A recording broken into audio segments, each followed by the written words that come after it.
ഇന്ന് നമ്മൾ സംസാരിക്കാൻ പോകുന്നത് സെൽഫ് മാനേജ്മെൻറ്റിനെ കുറിച്ചാണ്. അതായത് നമുക്ക് സ്വയം മാനേജ് ചെയ്യാൻ പറ്റാത്ത ഒരു പ്രശ്നമുണ്ട്. ഞാനായിക്കോട്ടെ, നിങ്ങളായിക്കോട്ടെ, മറ്റ് പലരും ആയിക്കോട്ടെ, നമുക്ക് പല സമയങ്ങളിലും സ്വയം മാനേജ് ചെയ്യാൻ പറ്റാത്ത ഒരു സാഹചര്യം ഉണ്ടാവാറുണ്ട്. അപ്പോൾ നമ്മൾ അതിലേറ്റവും സിമ്പിളായിട്ടുള്ള ഒരു ഗ്രൂമിങ് ഏരിയയെക്കുറിച്ചാണ് പറയുന്നത്. അതായത് നമ്മൾ പല സ്ഥലങ്ങളിലേക്കും പോകുന്ന സമയത്ത് നമുക്ക് ഫസ്റ്റിൽ ഒരാളെ ഇമ്പ്രസ് ചെയ്യാൻ സാധിക്കാറില്ല പല സമയത്തും. അത് ചിലപ്പം നമ്മൾ ആദ്യമായിട്ട് നമ്മളെ ഡ്രസ്സിങ്ങിലൂടെ ആയിരിക്കും, അതേപോലെ നല്ലൊരു ഡീസൻ്റ് ലുക്ക് ഇതിൽ കൂടെ ഒക്കെ ആയിരിക്കും നമുക്ക് ആ ഒരു ഫീല് മറ്റൊരാൾക്ക് ചിലപ്പം കിട്ടാം. അപ്പോൾ അവിടെ നമ്മൾ ശ്രദ്ധിക്കേണ്ട കുറച്ച് കാര്യങ്ങളെ കുറിച്ചാണ് ഇന്ന് പറയുന്നത്. അതിൽ മെയിനായിട്ടുള്ളതാണ് നമ്മളെ ആ ഒരു സാഹചര്യത്തിനനുസരിച്ചുള്ള ഒരു ഡ്രസ്സ് ധരിക്കുക എന്നുള്ളത്. നമുക്ക് തന്നെ അറിയാം, നമ്മൾ ഒരു നാട്ടിലേക്ക് ഇറങ്ങുന്ന രീതിയിലേ അല്ല നമ്മളൊരു കല്യാണത്തിന് പോകുമ്പോൾ ഡ്രസ്സ് ചെയ്യുക, അല്ലേ? എന്നാൽ അതേ രീതിയിലാണോ നമ്മളൊരു ട്രാവൽ ചെയ്യുമ്പോൾ പോവുക? അല്ല, ആ ഡ്രസ്സിങ് രീതി വേറൊന്നാണ്. കുറച്ചും കൂടിയും ഒരു ലൂസ് ഫിറ്റ് ഒക്കെ ആയിട്ടുള്ള രീതിയിലായിരിക്കും നമ്മൾ കുറച്ചും കൂടി ട്രാവലിങ്ങിൽ ഉപയോഗിക്കുക. എന്നാൽ അതേപോലെയാണ് നമ്മളൊരു ഇൻ്റർവ്യൂവിന് പോവുക, കുറച്ചുകൂടി ഫോർമൽ ആയിട്ടുള്ള ഡ്രസ്സായിരിക്കും നമ്മൾ അന്ന് സെറ്റ് ചെയ്തിട്ടുണ്ടാവുക. അപ്പോൾ ഞാനിവിടെ പറഞ്ഞു വരുന്നത്, നമുക്ക് നമ്മളെ തന്നെ മാനേജ് ചെയ്യാൻ അതിൽ മെയിനായിട്ട് നമ്മളൊന്ന് അട്രാക്റ്റ് ചെയ്യണം എന്നുണ്ടെങ്കിൽ നമ്മൾ പാലിക്കേണ്ട ഒരു ചിന്ന കാര്യമാണിത്. അതായത് ഡ്രസ് ഇങ്ങനെ ഒന്ന് ശ്രദ്ധിച്ചാൽ മതി. അതിൽ നമ്മൾ ഇങ്ങനെ ഒരു സാഹചര്യം പറയുകയാണെന്നുണ്ടെങ്കിലും നമ്മൾ ഇതിൻ്റെ കൂടെ ചെയ്യേണ്ട ഒരു കാര്യമാണ്, നമ്മൾ സംസാരിക്കുമ്പോൾ അവിടുത്തെ സാഹചര്യത്തിനനുസരിച്ച് സംസാരിക്കാനും പറ്റണം നമുക്ക്. ഇത് ഈ ഒരു ജെൻസി കാലഘട്ടത്തിൽ വളരെ കുറവാണ്.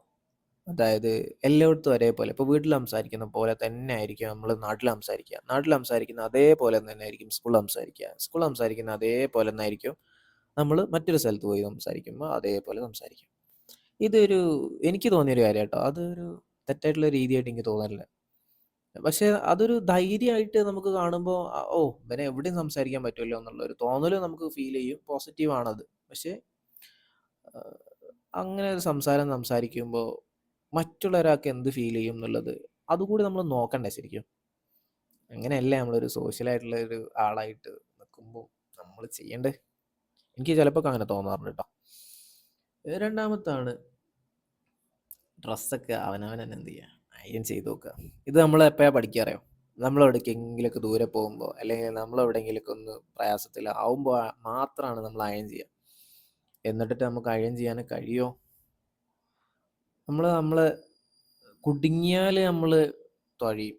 അല്ലാത്ത സമയത്ത് നമ്മളിങ്ങനെ വേറൊരാളെ തോളത്തിരിക്കുക എന്നുള്ളൊരു സാഹചര്യം ഒഴിവാക്കുക. പരമാവധി നമ്മൾ തന്നെ തുഴഞ്ഞു നോക്കുക. എന്നാൽ പിന്നെ കുറേയൊക്കെ നമുക്ക് തന്നെ എന്ത് ചെയ്യാൻ പറ്റും, തേടി പിടിക്കാനും കാണാനും കണ്ടുപിടിക്കാനൊക്കെ പറ്റും. നമ്മൾ മൂന്നാമത്തെ, നല്ലൊരു ഡ്രസ്സ് ധരിച്ചു കഴിഞ്ഞാലുള്ള ഒരു ഗുണാട്ടോ, നമുക്കൊരു പോസിറ്റീവ് എനർജി കിട്ടും എന്നുള്ളതാണ്. അതെന്ത് ചെയ്യും, നമ്മളെ കാണുമ്പോൾ തന്നെ നല്ലൊരു വെൽ ഡ്രസ്ഡ് ആയിട്ട് നമ്മളിങ്ങനെ വരുന്ന സമയത്ത് കാണുന്ന ആൾക്ക് നമ്മളിൽ ഫീൽ ചെയ്യുന്നതാണ് കോൺഫിഡൻസ്.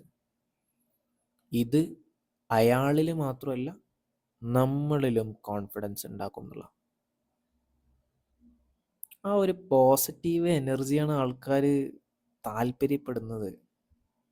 അപ്പോൾ നിങ്ങൾ ഡ്രസ്സ് ചെയ്യുന്ന സമയത്ത് എന്ത് ചെയ്യുക, നല്ലൊരു ഡീസൻ്റ് ലുക്കാണ് നിങ്ങൾ ഉദ്ദേശിക്കുന്നുണ്ടെങ്കിൽ നിങ്ങളൊന്ന് ഇങ്ങനെ ചെയ്തു നോക്കി.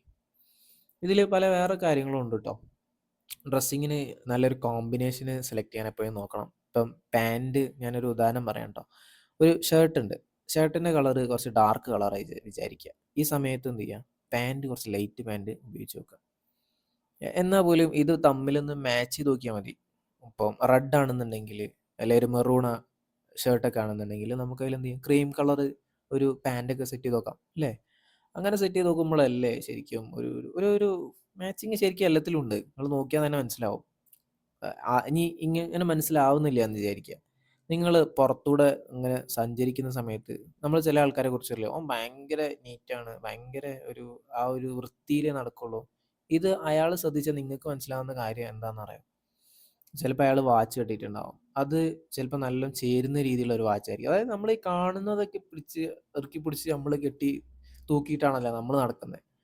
അതിൽ നിന്നും ശരിക്കും വളരെ സിമ്പിളായിട്ട് ഇനി നമ്മളിതിന് വലിയ പൈസ ചെലവൊന്നും ഇല്ല. നമ്മൾ അങ്ങനെയും ചിന്തിക്കണ്ട.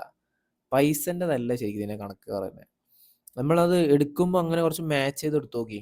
നല്ല പോലെ എന്ത് ചെയ്യാം, നമുക്ക് ഡ്രസ്സ് ചെയ്ത് പോകാൻ പറ്റും. അത് നമുക്ക് നല്ല കംഫർട്ടും തരും, നമുക്കൊരു കോൺഫിഡൻസ് തരും. കോൺഫിഡൻസ് ഒക്കെ ഉണ്ടെങ്കിൽ പിന്നെ ജീവിതത്തിൽ ഒരുവിധം അങ്ങോട്ട് കയറി പോകുന്നേ. അപ്പം നിങ്ങൾ ഈ കാര്യങ്ങളൊക്കെ ഒന്ന് ശ്രദ്ധിക്കുക. അതേപോലെ ഷൂ ഷൂവിൻ്റെ കാര്യമൊക്കെ അതേപോലെ തന്നെയാണ്. അതിനനുസരിച്ചുള്ളൊരു ഷൂ ഒക്കെ സെറ്റ് ചെയ്യുക. അതായത് നമുക്ക് എന്ത് മാച്ച് ചെയ്യും എന്നുള്ളത് ഒന്ന് നമ്മളെ കുറിച്ച് അറിയില്ല എന്നുണ്ടെങ്കിൽ മറ്റുള്ളവരെ എല്ലാവരോടും ചോദിക്കുക എന്നുള്ളതല്ല, വേണമെങ്കിൽ ഒന്നോ രണ്ടോ ആൾക്കാരോടൊക്കെ ചോദിച്ചു നോക്കാം.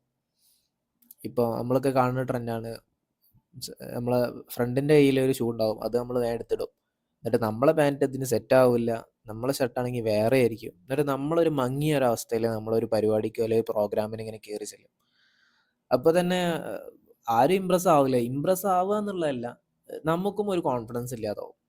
അപ്പോൾ നിങ്ങൾ ഈ ഒരു കാര്യം നല്ല അയൺ ചെയ്തിട്ടുള്ള നല്ല അവിടുത്തെ സാഹചര്യത്തിനനുസരിച്ചുള്ള ഒരു ഡ്രസ്സൊക്കെ ഇട്ട് വിചാരിച്ചിട്ട് നമ്മളെ ഉണ്ണിയായിട്ട് പോയിട്ട് കാര്യമില്ല.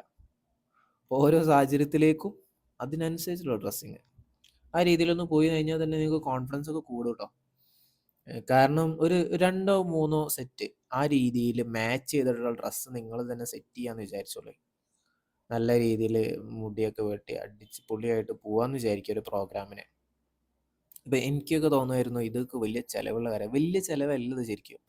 നമ്മൾ ഇനി വാങ്ങുമ്പോൾ ഒരു ഷർട്ട് വാങ്ങുകയാണെന്ന് വിചാരിക്കുക, അതിൻ്റെ കൂടെ നമുക്ക് ആ ദിവസം തന്നെ ഒരു പാൻറ് വാങ്ങിയാൽ മതി. എന്നിട്ട് അടുത്ത റൗണ്ടിൽ നിങ്ങൾ വാങ്ങുന്ന സമയത്ത് ഇതേപോലെ ഒരു കോമ്പിനേഷൻ കൂടി വാങ്ങിയാൽ മതി.